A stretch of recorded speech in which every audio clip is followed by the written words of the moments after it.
Hey, it's John Acuff, and I said I would do an Ask Me Anything at 4 o'clock. I'm a few minutes late because I realized right at the last second I didn't know where to find it inside YouTube. I'm very, very new to YouTube. So David Jones, ? That's fair. That is a fair, like, where are you? You said we could ask you anything, and then you just didn't even come. Fair.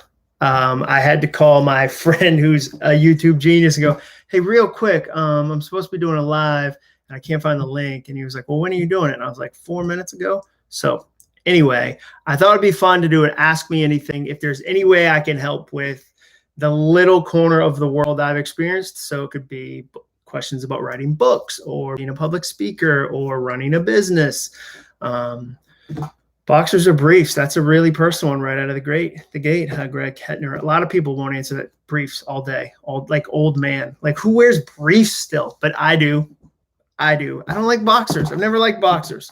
I'm not a boxer guy. So hopefully the questions will be a lot like that. Like, what are my clothing choices? I got a sweater on today. I'm excited about the transition. Every fall I make a transition from black t-shirt to black sweater. And it's pretty exciting in my wardrobe.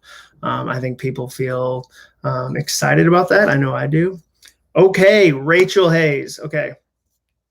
Do I look for a publisher or an editor for my book first? First thing is you write the book, or you write a really good proposal so that somebody will actually read the proposal and maybe pay you to write the book. I did a video about like the 15 things every proposal needs. But it really depends on if you're going to go traditional, which way. But I would look for the publisher first. The editor usually comes with the publisher. That's usually how that goes. If a publisher wants to see your whole book before you've even kind of gone through the proposal process, I'd have a friend read through it, edit some of it. But yeah, you usually get the editor with the publisher. Laura Collins, over or under for the toilet paper? If we're going to continue having toilet paper, I hope so. I've got fingers crossed. I'm a fan. Derek McLeod Band, Mr. Acuff, will you watch a Bitcoin video if I send you one? I will not. I love that there's a bunch of my friends that are super passionate about it. Derek, so don't hear that as a criticism of Bitcoin. It's just not my thing. So I would usually I would go like, oh, totally. But I know I'm not gonna. How many words or pages? This is Pauline Adams. How many words or pages in Word doc should I aim for when writing a book or chapter? That is a great question. I think I have mine written up. Oh my gosh. So this is not planned. It's just the magic of radio. We're not on radio, but boom. This note says finished chapter equals 2,804 words. So I kept this up in front of me. I just finished a new book that comes out in April. So I knew, okay, this is what a good chapter length is. A book length, if it's nonfiction, I can't really speak to, like, if you're writing some fiction book that's like, a George R.R. Martin, like gigantic book. But a nonfiction book like I write is around 50,000 words. It can go up to 60. It can go down to like 48, but around 50,000 words is a good number. Ooh, Smiling Islander, how to pivot your YouTube channel. So I'll talk to you about like one of my pivot moments where I pivoted an audience, and I'll never forget this. So I was trying to move from doing, like, I did my first book. It was satire. It was about faith. I'm a pastor's kid. So it's kind of funny to look at all the things the church does. You can see it's in there somewhere, the first book. But I knew I didn't want to write 100 of those books. Like, I love that one. They just re-released it, a 10-year anniversary, which is awesome. They did a great job redesigning it. But I knew I didn't want to do like 50 books of that same thing. And there's this real temptation in Christian circles anyway to just redo the book you did. So it's like every man's battle, every, teenager's battle, every uncle with red hair and a mustache and a Camaro's battle. Like, you just kind of keep doing the same thing and like releasing different versions. Didn't want to do that. So I decided I was going to pivot, and I was really interested in goal setting, personal development, productivity. And we asked this really famous author, like, we went to this exclusive kind of like big event. It really wasn't that big. It was like 50 people. And my boss sitting next to me was like, hey, can you change from one shelf to another? That's what we were talking about. Because a pivot, at least with an audience, is moving from one shelf of a bookstore to another. And the person was like, no way, it's impossible. And it's not. Over the last 10 years, I've done that. For me, the pivot, you're going to lose people. So you have to be okay with that. Like, you're going to lose some people that are like, I didn't show up for this type of content, so I'm out. And that's fair. Like, they get to tell you, I didn't sign you. Like, you used to do Lego reviews and now you're doing self-help. Like, that's not my jam. You're going to lose people. You got to be patient with it. You can't compare the success of the new thing to the old thing, or you'll get discouraged. And it just takes time. You have to give yourself the same amount of time it took you to grow the first one to pivot to the new one. And you're either going to pivot it really well, or you're going to have to create a new channel. My website's acuff.me. I didn't just all of a sudden go, here's this popular blog I have, I'll add my Acuff ideas. I had to create a new channel, in essence. All right. Ryan, my wife said she feels we're out of alignment with our priorities. What recommendations do you have to get us in better alignment with each other? So Ryan, I'm a huge counseling fan. Huge counseling fan. One of the funniest things a counselor ever told Jenny and I, let me put this note back up because I'm going to forget it. He said, John and Jenny, you both have tremendous insight into John. And that was a polite counseling way of saying, like, John, you're overfilling the relationship. Like, it's the John show. And Jenny didn't even have room in it. And so I really had to learn, like, what does it look like in a marriage for there to be room for both people, and for both people to be as big and as fun and as beautiful and as powerful as possible in the same context of a marriage. So the one thing I'd say is, like, counseling. I love getting into counseling. The second thing, it's just, I think we need a ton of grace right now in this season. Like, I've been doing so many videos about this where, like, dude, it's your first global pandemic. Like, every marriage I talk to is like, yeah, things feel tense right now. Like, we're kind of butting heads. Like, I don't know what's going on. And we forget, like, of course, like, none of us have done this before. It's super challenging. Like, this is a crazy year. And so I think we need even more grace, even more kindness to each other in the context of a marriage. And then I think we need to, this is cliche, but we need to talk about what our priorities are, to make sure they're not competing, and to make sure that our expectations aren't wildly different. Sometimes they're not voiced. And if you want to have a great marriage fight, like a big marriage fight, have secret expectations, because it's impossible for the other person to ever meet them. And then you just get continually frustrated. They feel like it's a guessing game. They have to walk on eggshells. So I think sharing your expectations is really, really helpful. All right. Let's see. Late night music and poetry. Hello, sir. Have you ever lost a crowd during a speech or didn't have their attention? And how did you reel them back in? Yeah. So, I mean, I remember I was booked to speak at a music festival, and I never had them.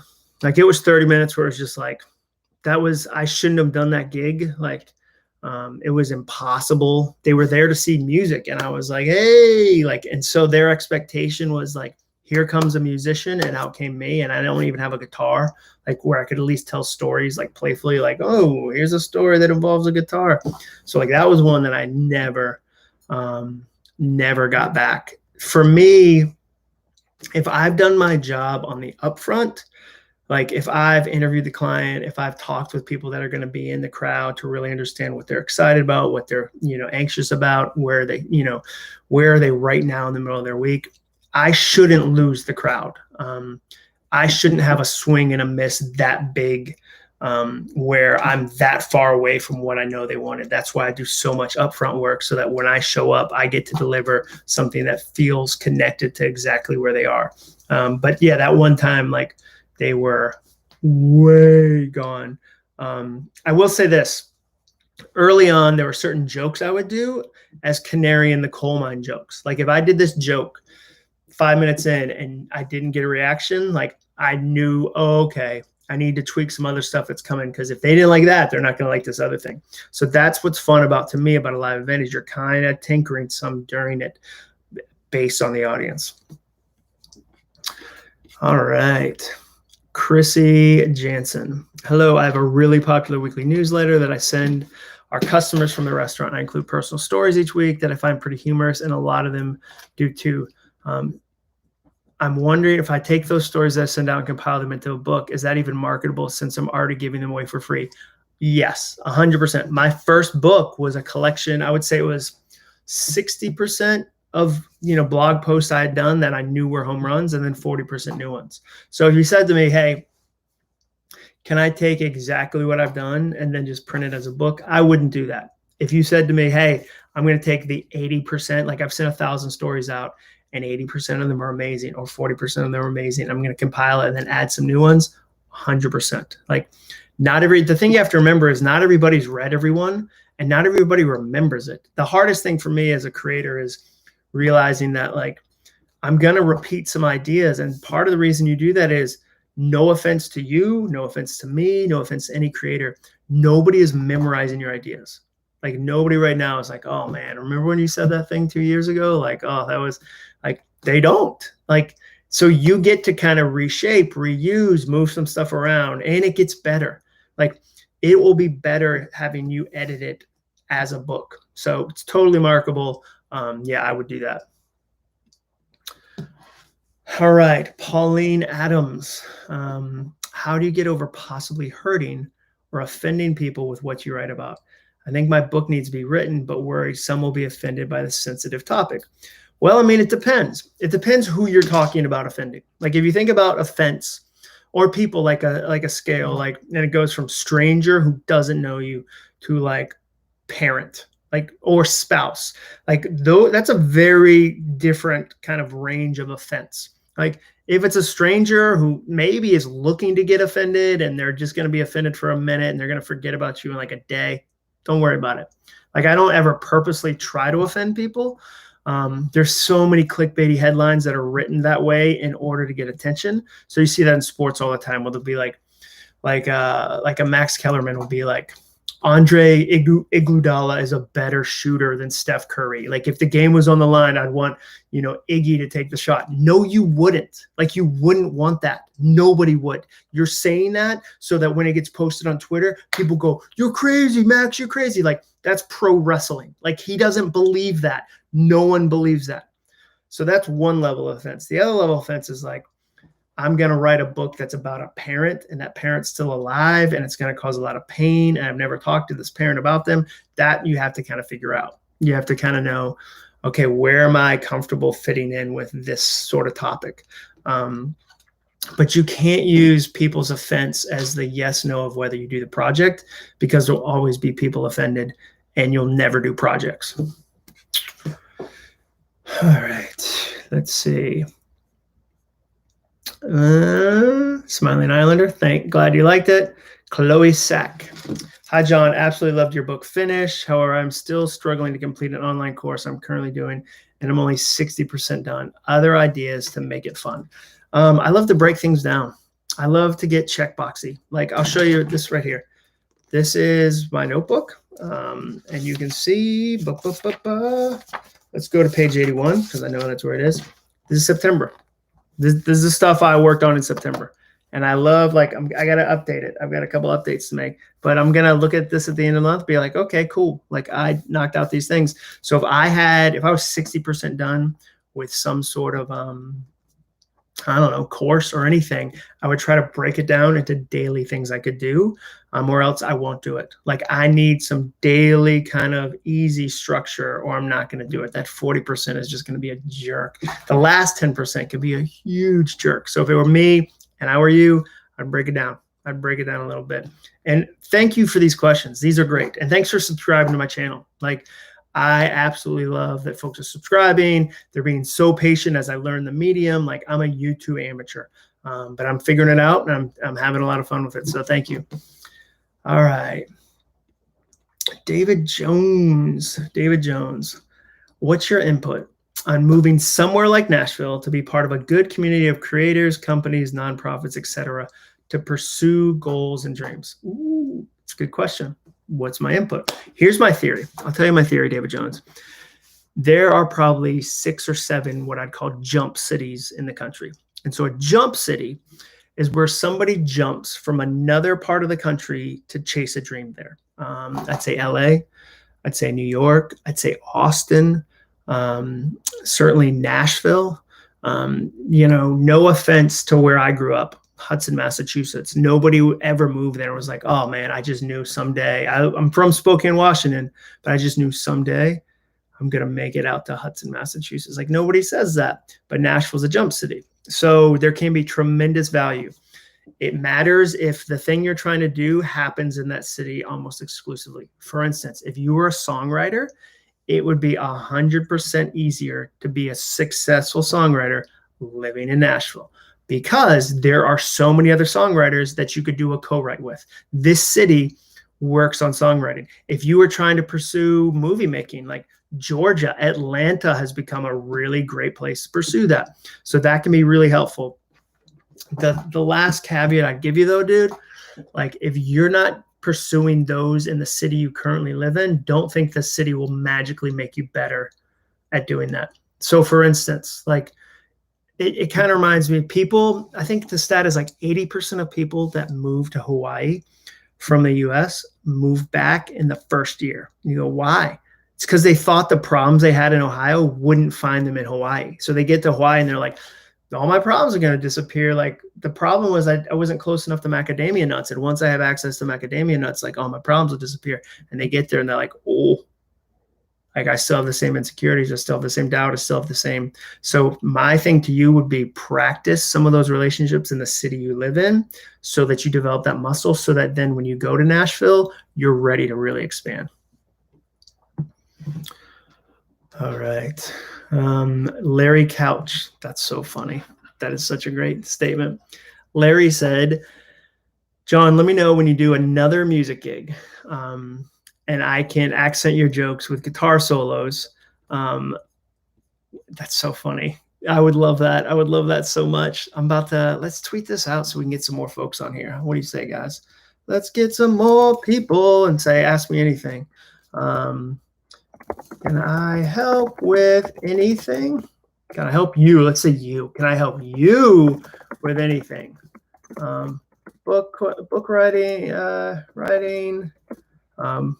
marketing, speaking, etc.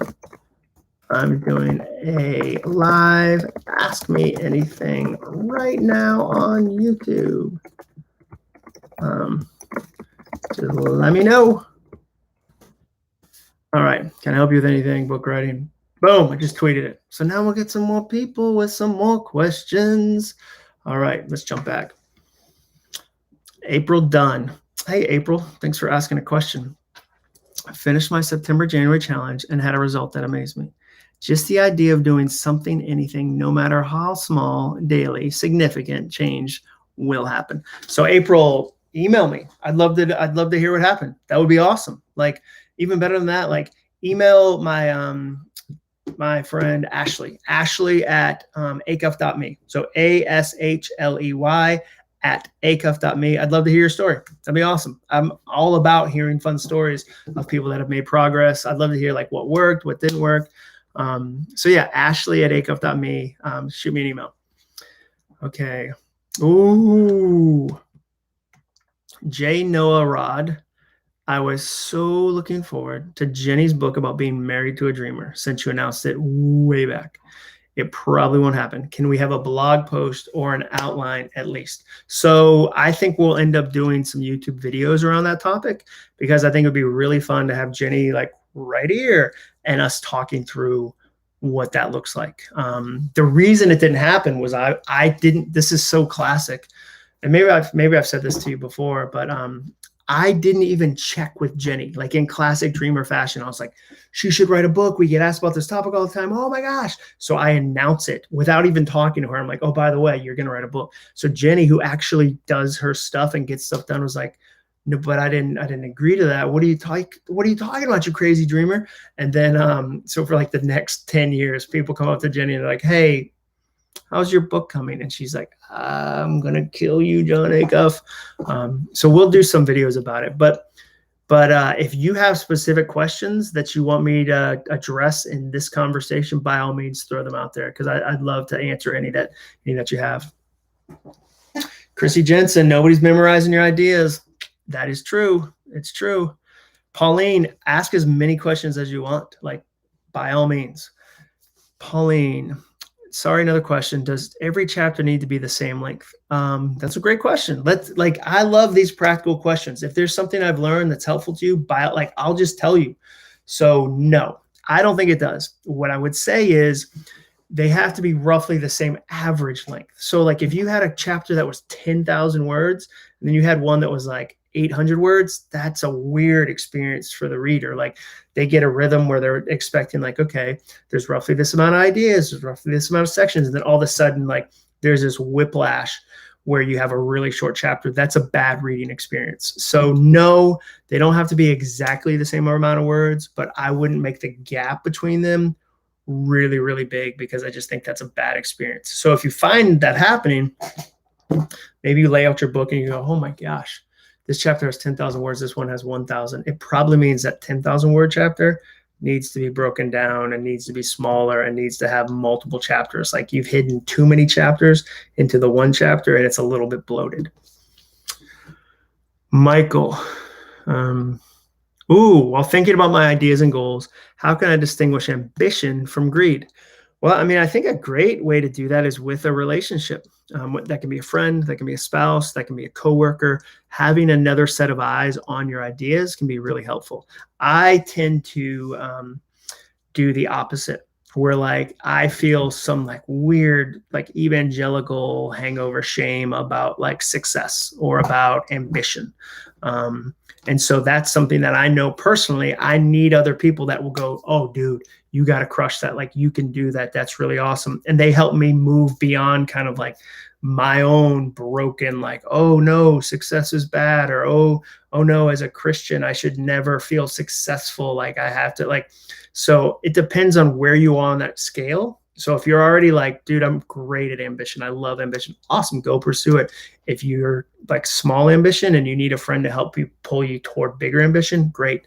The thing I'd say is so much of it is personally defined. I know a billionaire who is the most generous, centered, like servant leader person you'd ever meet. Like billionaire. I know other people that have like $1 million and are the greediest, so stuck in who they are people that you'd ever meet. And you go, how does the billionaire be that? How does the millionaire be that? It's their heart.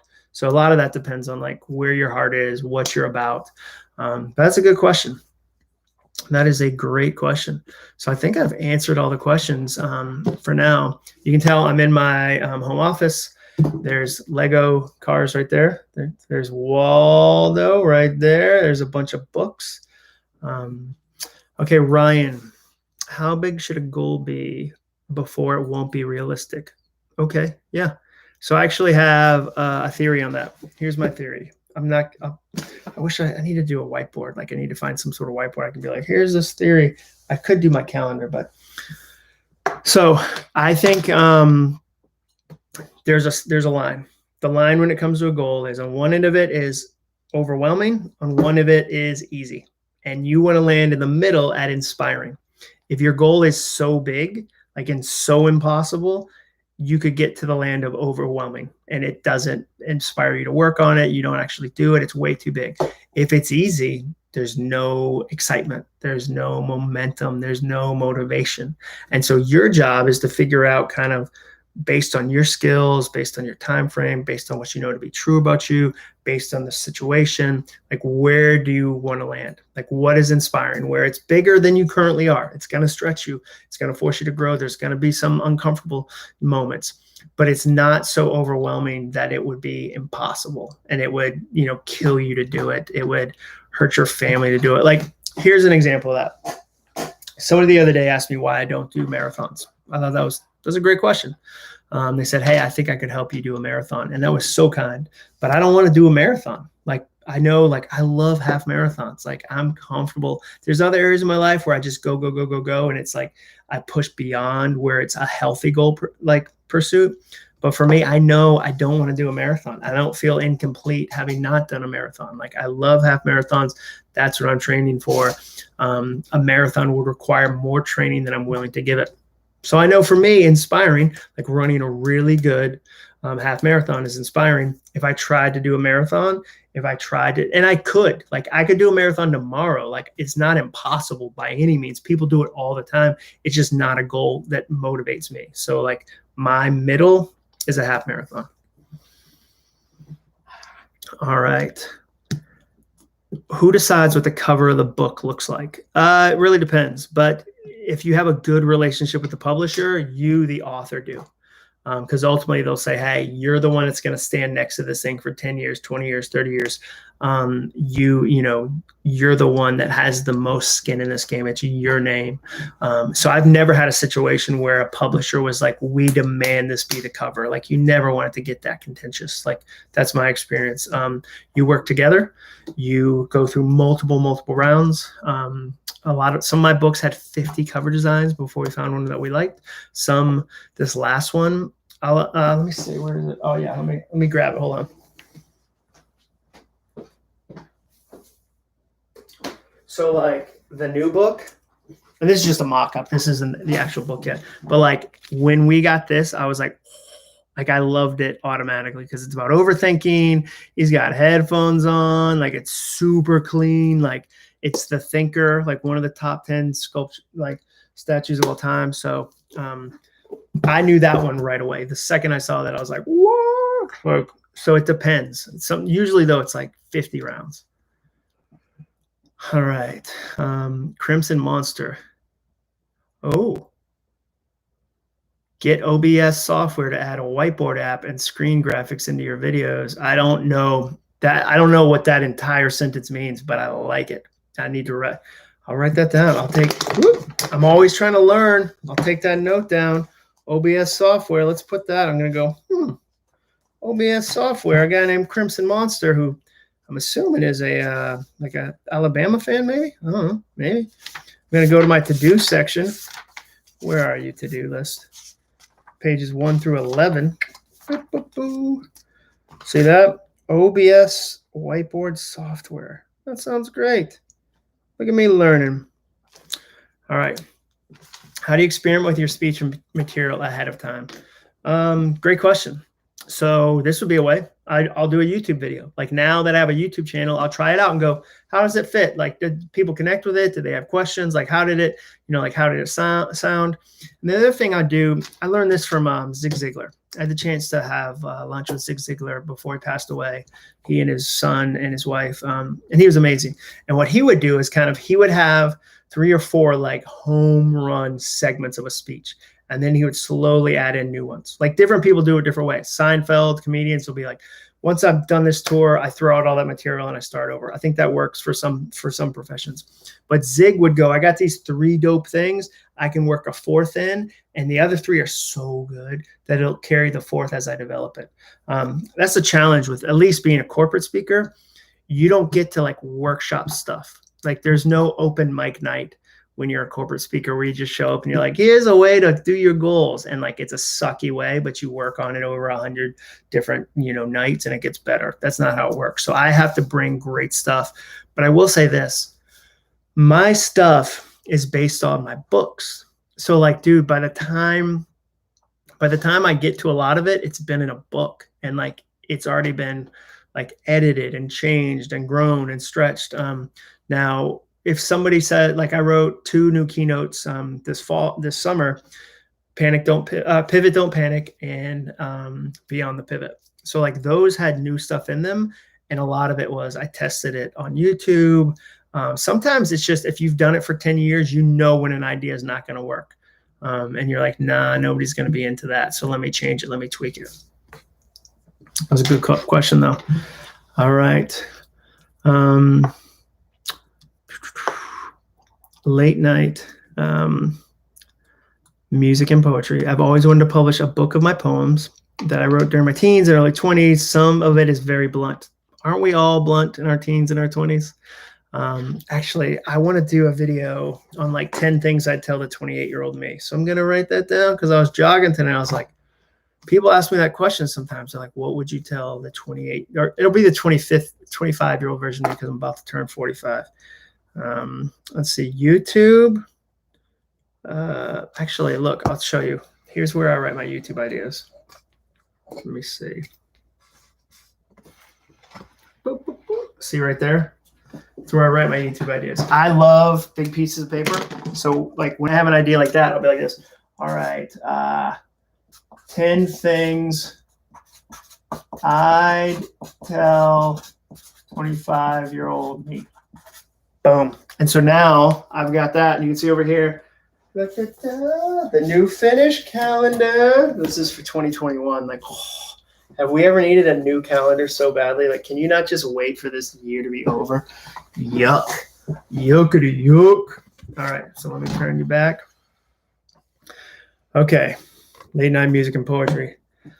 Will the publisher ask, make you change the content, or would stores label it offensive? I don't think so. I mean, the thing you have to remember is like, dude, there's been, I don't know if you're, I just call everybody dude. There's a huge trend to have profanity in the titles of your books. So the idea of offensive is different. Like 20 years ago, 30 years ago, maybe. But like now, if you don't have a profanity in the title of your book, like you're the weird one. So I wouldn't worry about that. But yeah, like the publishers can always say like, it's not the best. Like, this isn't the best direction for this book. This isn't content that we like. So yeah, they have 100% the right to edit and shape. And they're trying to help you sell as many copies of the book. So if you were like, you know what? I'm not going to change a single word. This is my book. These are my poems. I would self-publish. Like I would 100% self-publish because then you have control over that. But if you're like, I want a book that can launch to a big way and get in as many hands as possible, I'd do traditional. Haley's Ledger and Lace. That would be really fun to have open seminar mic nights. Yeah, that would be so weird, wouldn't it? Like if you just showed up and like some of them are they're like subject matter experts. So like sometimes I follow the guy who's like talking about adjustable rate mortgages. So imagine like that dude's at an open mic and he's like, what's the deal with adjustable rate mortgages? Like that would be rough, like PowerPoint for like 1,000 words on each slide. And they're like, thank you. I would never attend like an open mic night like that. All right, David Jones. Sometimes it seems easier to do things for others when there's pressure or pay versus pursuing my own ideas as a passion or hobby that may one day work. Oh, dude. Ideas on how to perform better in latter case. Dude, like I think this is going to be part of my next book. So not soundtracks. That one comes out in April. That one's locked and loaded. Although I am editing it. I'm doing final edits right now. Just like typos. I found a typo. Like it's been through like 1 billion. I found a typo in the final thing. And I'm so happy that I get to go like, whoop, hold on. But dude, I'm the same way. And you know what's interesting? Patsy Claremont, who's this really successful writer. She's awesome. She's written like 40 books. She's genius. I asked her, when do you write best? And I was asking like at night, in the morning, blah, blah, blah. She goes, under obligation. And I love that answer because she's like, look, I need a deadline. I need a client. I need a contract. I love that. And so I think that in some parts of your life, it's okay to be like, yeah, dude, I need this. Like that is what it is. I need a deadline. But I would say that for long-term work, the better you can create your own deadlines, the better you'll actually plan things down the road. The problem is like, there's this old saying, better a fast nickel than a slow dime. And it's like entrepreneurs say that because they're like, like fast nickel, I got this nickel. But the slow dime, dude, it's often like people go better a fast nickel than a slow $100 bill. I'm working to get better at the $100 bill approach. Like, what are the things I need to do so that I put some things in place so that someday I earn a $100 bill? Like right now, an example that would be like Twitter is instant. Like it's instant feedback. And then like $100 bill is going, I'm planning a course that's going to help people. And I've got to write it by myself before there's a deadline. And then I'm going to share it. And it's going to help a ton of people because I was deliberate. Like I like that. I think that's smart. All right. Are there rules to use images or state names of organization in your book? I mean, anytime you use an image, there's definitely rules. State names, I don't think so. It seems like you're asking like an editing question. When you work with a publisher, the editor, there's two types of editor. There's like a substance editor who works with you about like how the book feels, how the book sounds, are the chapters in the right order, what's going on, where they're like really getting into the content. And then there's a line editor. The line editor's job is to go, hey, you didn't do the state thing right, or hey, you don't have permission for that. They're kind of doing all those checks and balances throughout the book. So yeah, that would definitely be something that a line editor would go, hey, here's how to do this state name or this organization. Pellegrino. It's Pellegrino or Perrier at the Acuff house. We're very fancy. So fancy. So these have been great questions. Super fun. So glad you guys tuned in. I'm going to try to do some more of these. Again, figuring it out. Figuring out what's helpful, what's fun, where I'm able to create something that's encouraging or give you, a fast pass to kind of what's going on in a certain industry. That's an interesting thing I think about. I started doing author coaching recently, and I've got author and speaker. So this week I talked to an author. Next week I'm talking to a speaker. And the way I do it is I say, give me the 10 questions you want to ask. They give me the 10 questions. I work on some answers, and then we have a conversation, and it's an hour-long conversation, and it's a fire hose, dude. It is a fire hose. And like this week, I helped an author save $10,000 because he was going to do something that was going to cost $10,000 to market his book, and it was going to be useless. And it's fun. Like I've done this for, I'm on my 7th book, so I can go like, no, no, yeah. And like I personally have had other people that are ahead of me give me shortcuts like that. And it's fun to be able to do that. All right. Okay, Dustin. I am newly the dad of 2 little ones, and I'm finding it difficult to find time to read, write, and learn. Any advice? Yeah.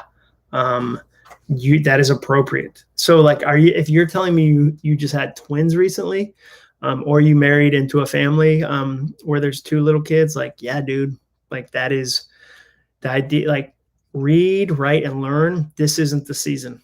Like it's not. Like you can carve out little space. I used to get up at 5 a.m. when I had 2 kids under the age of 3 because 5 a.m. was like an hour where I could hustle and stuff before the house woke up.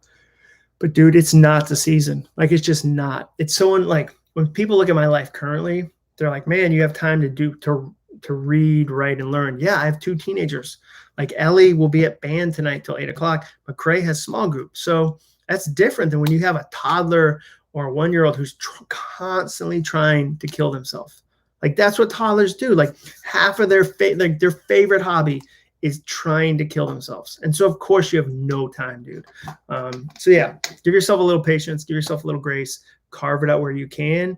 But if you're having a hard time right now, you 100% should be having a hard time right now because kids are challenging. Ryan, still haven't found mint mojito seltzer at Walmart. I know, dude. I got some in the fridge right now. It's fantastic. It's the best. Okay, hypothetical. Follow-up question, married to a dreamer. So as a dreamer, how do you convince a non-dreamer spouse your current dream is legit and worth chasing together? Like, there's a couple answers to that. One, Jenny always like, money is nice. Like, can you show a clear path to why this is going to generate money? If it's not going to generate money, that's fine. It's just a hobby. And you treat a hobby differently than you do a passion you're getting paid for. Those are 2 very different things. The other thing is like spouses, non-dreamer spouses respond to actions, not words. So like if it were me, I would go like YouTube. It's easier for Jenny to get on board with me investing in the YouTube channel now that I've done 100 videos. Like it's not just me one-off videoing. Like I'm going to launch a new podcast probably in January, February. And Jenny, rightfully so, should be like, but are you really gonna? But she knows I'm going to. Why? Because of the actions I've taken. I've contacted a great like broker of sponsorships. I've already got a sponsor. Like I have an amazing sponsor. So like that's in motion. I'm dedicating hours to it. That's in motion. I'm scripting the podcast. That's in motion. Like Jenny can look at the hours I'm putting in, the work I'm putting in and going, oh, okay. Like he's really going to launch a podcast. Like awesome. So you got to like actions, a plan, time. Like most non-dreamers are exhausted by how often there's a new thing with no action and it changes every day. And so they're over that. Okay. Talk about the Dorky Shelf. I have 10 that my wife hates. Yeah. We'll put in the comments, like what's on your Dorky Shelf. I enjoyed your audiobook a few years ago. Quitter. Thank you. It's on the shelf there. So that's right there. Boop, that's the white one. I have a dream of hacking careers for folks in tech and believe finances are very linked, inextricably linked. So many ideas to begin putting out content. How do you choose where to start? Well, you don't let perfectionism stop you. Like, dude, even I haven't really grown a lot on YouTube. Like I've learned, like I'm getting better, but like, look at my first videos in like March and April. Like they're terrible. Like these are a little better, but even today, the guy who helps me with editing, who's awesome, was like, yeah, you need to move around a little more. Like you're just in one spot and like, we need to get you out. Like, what does it look like for you to move around? So the thing I'd say is like, start somewhere, like get something out into the marketplace and get it shared so that you can actually grow it and learn from the things that work and the things that don't.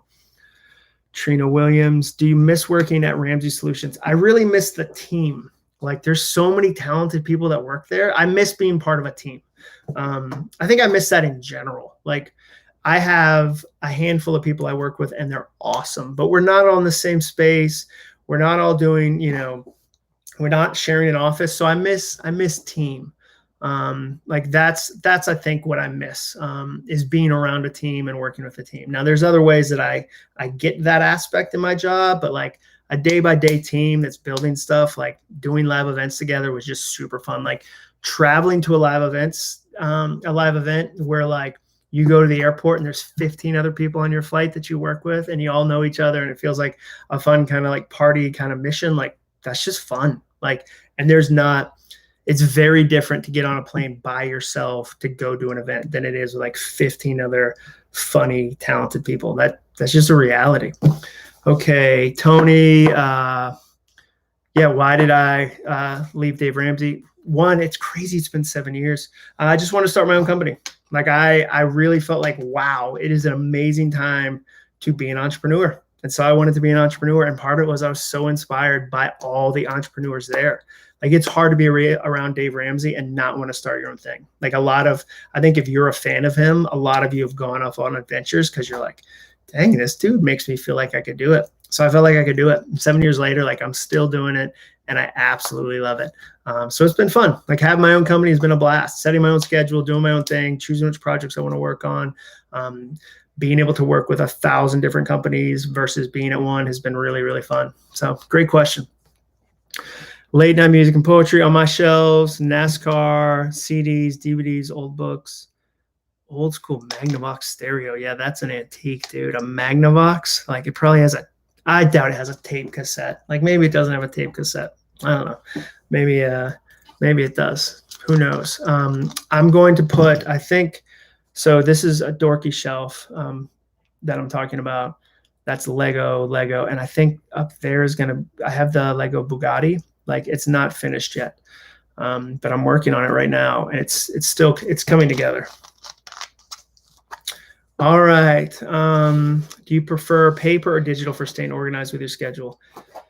Yeah, it's tough. Like from a paper perspective, this is where it starts for me. Like this is my calendar. This is 2021, so I haven't filled it out yet. So this is the finished calendar 2021. So like this is my ground zero. This is where everything launches from.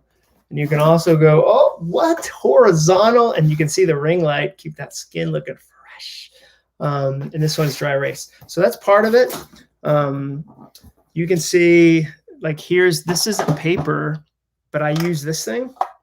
Like You can see that like I put up here Wednesday, September 30th, like I actually use this thing. So it's a dry erase board. So it's not paper, but it's also not digital.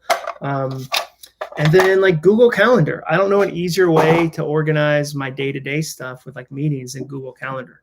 So that's, it feels like it's shaking. All right, that's better. I think we're running the laundry. So like I think my whole desk is shaking. Did it seem shaky to you? All right, it did to me. All right. Let's see. Jeff, you have so many different books about so many different topics. How do you pick the next topic to write a book on? Well, I've shared this a few times, but you might not have seen it. I can't assume everyone's seen everything I do. I kind of use three different things. I look for need. Like, do people actually need this? Are the people I'm trying to serve? Is there a need they keep mentioning? What am I hearing in the marketplace? Like, are clients talking about it? Are CEOs talking about it? Are readers talking about it? So I find a need. Second thing I look for is a passion. Am I connected to it? Like, do I feel deeply personally connected to this topic?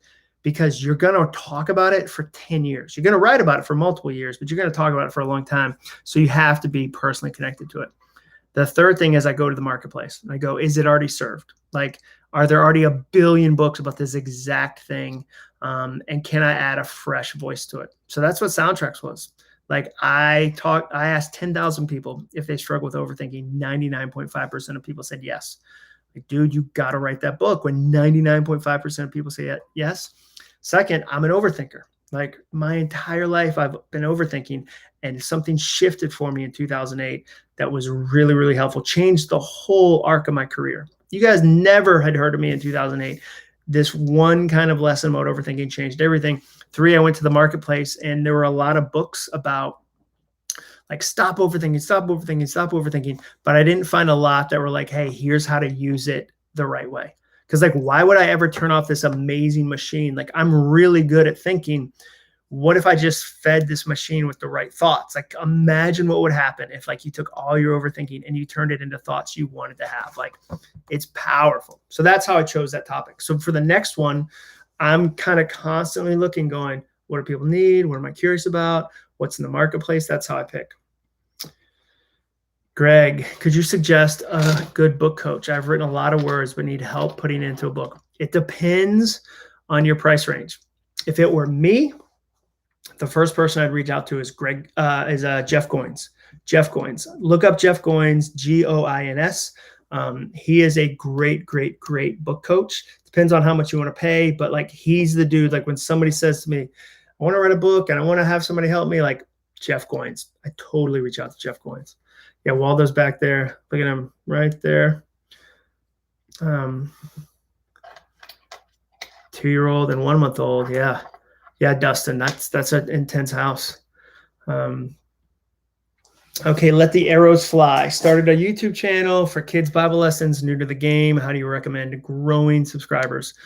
It's consistency to me, like consistent content, and then telling people about it. Here's an example. Let me tell you an example. So when you start something new, there's this real temptation to be like, I got to find all these strangers to like my stuff. But I think it's really important to talk to your current audience and get those people into your new thing to start to get a little bit of momentum. For example, I did two comedy nights, but when I booked it, it was only one night. We reached out to Zanies, the largest comedy club in Nashville, and they were like, we don't know who you are, which obviously, they're like, we'll give you a Sunday night. I was like, cool. So then, dude, I didn't do this huge campaign. I personally texted 100 different people in Nashville. Like, I made a list, personally texted them, said, hey, I've always wanted to do a comedy night. I'm doing it in Zanies. Tickets going to go on sale tomorrow. Like, I don't want you to miss out. Like, I invited personally 100 people to buy tickets. So then the first night sells out in 24 hours. So of course, Zanies is like, dude, like, let's do a second night. So then I open it up to a wider audience. Then I tell my email list. Then I tell Twitter. Then I tell whoever. But I first started with people I knew. So if I were you, like, nobody's going to like escape me telling them, dude, have you subscribed to my channel? Hey, have you subscribed to my channel? Like, not in an obnoxious way, but I'm going to tell my friends. And then hopefully I'll grow from there. Daniel, Do you always have multiple book ideas on the back burner, or do you generally work on them as they come up? I'm getting better at that. I used to go like, I can only do this one thing. And it took 3 years. And then I go, oh, I can only do this one thing. But now what I'm doing is I'm collecting them. I'll have a couple different at a time to go, oh, this is the one. This one will go there. Like I'm getting better at kind of having 2 or 3 going at the same time. Oh, readers from Russia. Awesome. Like I have the Russian copy of Finish is the greatest thing. I'm going to show you the Russian copy of Finish. It's my favorite cover. Oh yeah, here it is. Hold on. There it is. This is the Russian copy of Finish. You can see there's a lobster. He's on a mountain and he's singing a song because, and you tell me if I'm wrong, because I've never even been to Russia. There's a idiom or folk saying that like something that's impossible is if like a lobster sang on top of a mountain. And I didn't know that. I just one day somebody in Russia posted this on Instagram and I was like, is that because you can't tell, like you can't see the name Jon Acuff anywhere. But it's that's the Russian, copy of Finish. Okay. So Jin, I don't know I'm sorry if I mispronounced your name. Would you kindly share the best way to gamify your life? So like you've got some goals, I'm assuming, how do you gamify them? I shared this a little earlier. You might have missed it. I don't know what time it is in Russia. But I love like gamifying it to where it's a checkbox. Like I love seeing the blue add up. Like you can see like, I don't like that there's a lot of white right here. I don't know what happened this week, but like it was not a good week. So I love to do that. I love to have little rewards so that when I finish something, I get a reward for it. I love to take huge goals and break them down into daily actions I can take and check boxes. I love to write the ideas on the wall and check them off. I mean, for me, the ability to see something get smaller is huge. Like, so here's another one. I don't know why I didn't tell you this one. So I'm trying to run a lot of miles. A lot of miles this year. And so on Strava, my app, I've started this game for the last 3 months. I've had a little bit of a game. So I don't know if you can see this. It's backwards, but it says 24 done, 96 to go. So I say to myself, I'm going to do 120 miles in this segment. So then I keep track of that. I'm like, all right, I did 5. That means I got 115 to go. So I title the run that. So I'm going bit by bit by bit by bit by bit by bit by bit, and I'm going through it. And so at the end of the month, I get to go 120 done, 0 to go, and it feels like a little game. So I love to watch something get smaller and do a countdown. All right. Do you have a Spotify playlist for your morning walk-up music? I don't. I think I did at one point. Yeah, I think if you go to actually I do. What am I saying? If you go to Instagram, here, let me share. I'll share my Instagram because some of you might not know it. Jon Acuff. All right.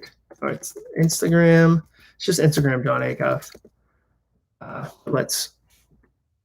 Here's the link. If you go to my Instagram page, it's one of my highlights. It's in one of my highlights. So there you go. So there you go. Yeah, so it's in a highlight. Some of y'all asking, here's the Finish calendar.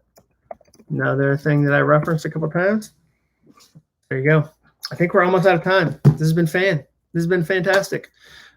Great questions. And by the way, a guy from Russia asked one. So if your friends are like, with John's Ask Me Anything International, 100% like international, like somebody from Russia was part of this. So just put it out there. Like I'm like Pitbull, like Mr. Worldwide over here. Benjamin, do you still do stuff to educate yourself in your field, whether it's classes, training, certificates, or books? Yeah, I go through phases. Where I'm like, I'm really, really learning a lot, and then I'm creating a lot. I'm really, really learning a lot, and then I'm creating a lot.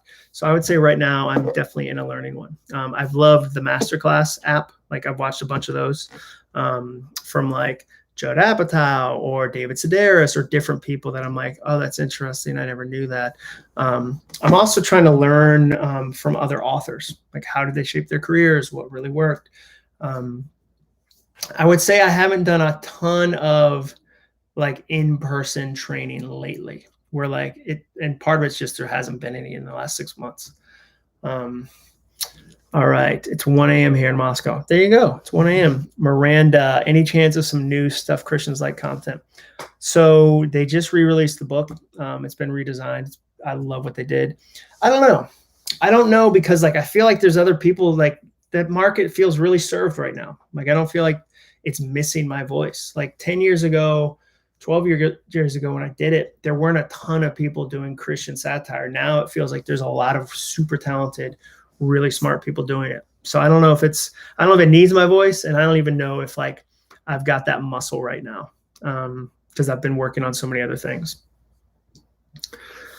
Okay, Larry. I truly subscribe to the something has to suffer for the success of something else, but my neighbors are going to hate my yard. What you think? Oh yeah, the choose what to bomb. Yeah, well, I mean, like, your yard shouldn't be on fire. Like, you can have it tolerable. Like, it's not, you shouldn't have tumbleweeds and like a termite mound. Like, there's a big difference between like something suffers and it's insufferable. Like, yeah, you can, it's not the best. Fine. There's weeds. Like, I mow it, every 10 days, not every 4 days. But I don't think it doesn't need to suck that hard. All right. Thanks for the feedback, Ben. Jeff, how do you set up and use Evernote? Okay, last question. That's a great last question. So me, I have like idea notebooks. So I'll open up where is it? So like I'll have folders like the book Finish. The book Finish has 521 ideas in it. Another one will be Get Up.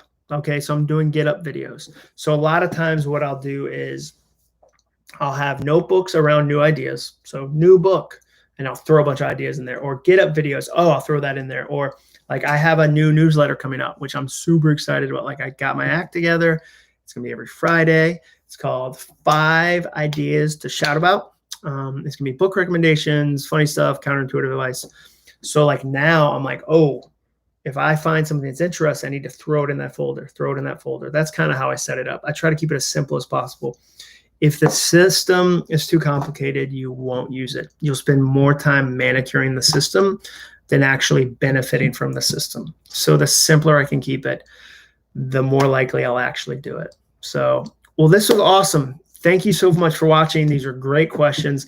I don't feel like we had like a ton of just awkward silence where I had to riff and be like, so you guys like Sharpies? Oh man, Sharpies, right? Am I right? So permanent, the best. Like, I'm so glad we didn't. But this has been fun for me. Hope it was fun for you. I'll do some more of these. It's a really fun way to connect. Thank you for subscribing to my channel, and we'll keep knocking it out. See you guys.